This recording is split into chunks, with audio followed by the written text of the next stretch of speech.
Today, I wanted to share with you 7 distribution secrets that can help you unlock massive growth for your startup.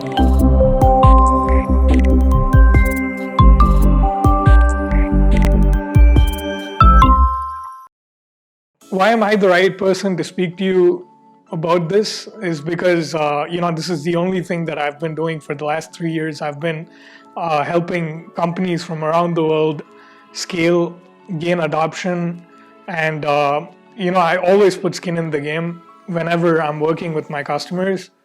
I've ran several experiments and I continue to run several experiments. I still consider myself a learner and I will always consider myself a learner because marketing is very humbling. And I think the only mindset you should have as somebody in the distribution side of things, in marketing, sales, or even in product for that matter, is having an adaptable mindset and adapting to change, always factoring in that things change. So let's begin. Point number 1, please understand what you can sell before you actually start building. Now, I see a lot of companies, startups failing mainly because they have a certain understanding of their customers and then they begin to actually build a product, but that might be very far from the actual way the customers think or the actual desires of their customers. Narrowing down on exactly what you can sell and what your customers are happy paying for before you actually begin make marketing your product very easy, of course, and it would guarantee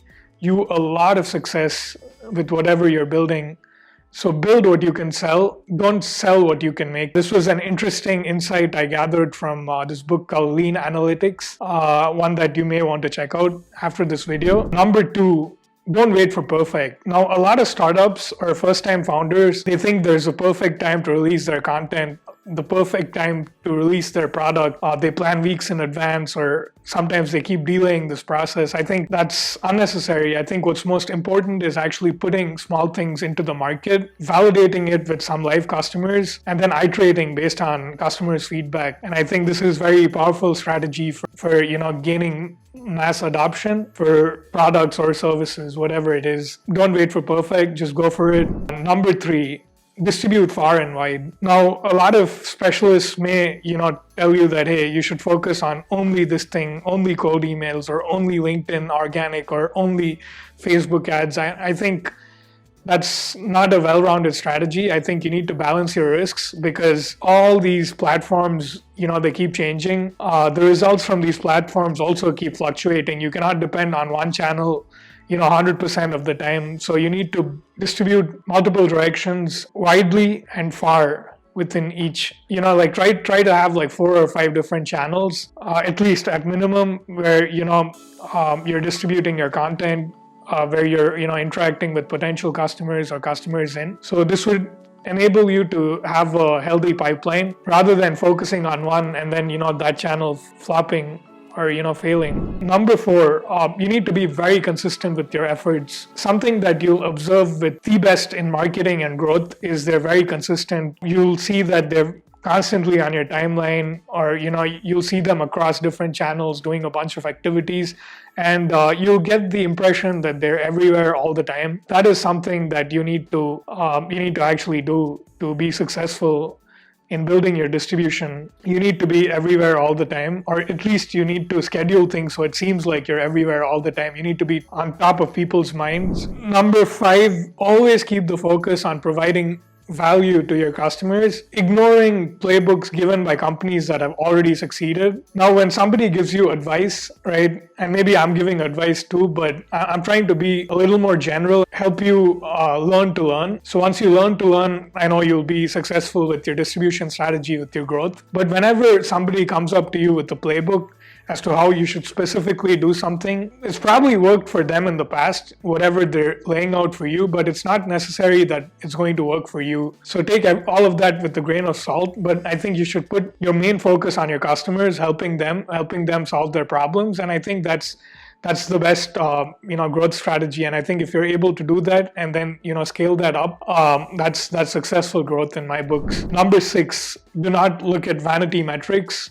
Focus on the right metrics. Even if you're focusing on the right metrics, do not be too numbers driven, because a lot of things in marketing are qualitative. You have these metrics that are very important to you in a quarter. It does not mean that you take too much stress about like meeting those metrics or meeting those targets, because what can happen sometimes is you might miss those targets, and market conditions might change. So you have to accommodate for change. So be flexible and be easy on yourself, and design these metrics also to be easy on you. There's ample time to grow. You can grow over time. You can keep doing things consistently well, and you can grow over time. Or you can try to hurry yourself and do everything wrong and fail. At least that's my philosophy. I see a lot of people, pressuring you to making 10 million before you turn 30 years old, or but you don't have to take that pressure, right? Don't have such aspirations too much. Maybe for your stage, maybe if you're a seed company, maybe getting to $10 million in revenue might not be possible in year one. Very few companies actually end up achieving that. So be realistic, be easy on yourself, and keep things simple. Number 7, try to not spend money on ads. Try to ignore ads, especially when you're earlier in your journey, because it's easy to funnel money into ads and maybe even start seeing some results. If you have a strong base, if you've used your organic following, organic channels really well, and then you look at scaling in ads, it makes a lot more sense. So I would encourage you to ignore ads when you begin. Instead, build a following on different social channels and use that for your distribution. And I think you might succeed much more than like funneling money into ads. Instead, focus on funneling money into organic methods of content creation, and then also organically distributing on those specific channels. And I think that itself is going to bring you a wealth of leads and wealth of business. Keep it simple, guys. And this is quite honestly, the 7 secrets that I had for you. If you have other secrets you'd like to share with me from your experience, feel free to leave them in the comment section below. If you're watching this on YouTube, feel free to hit the like button, do subscribe, as I'm just starting to grow this channel of mine on YouTube. Yeah, thank you guys.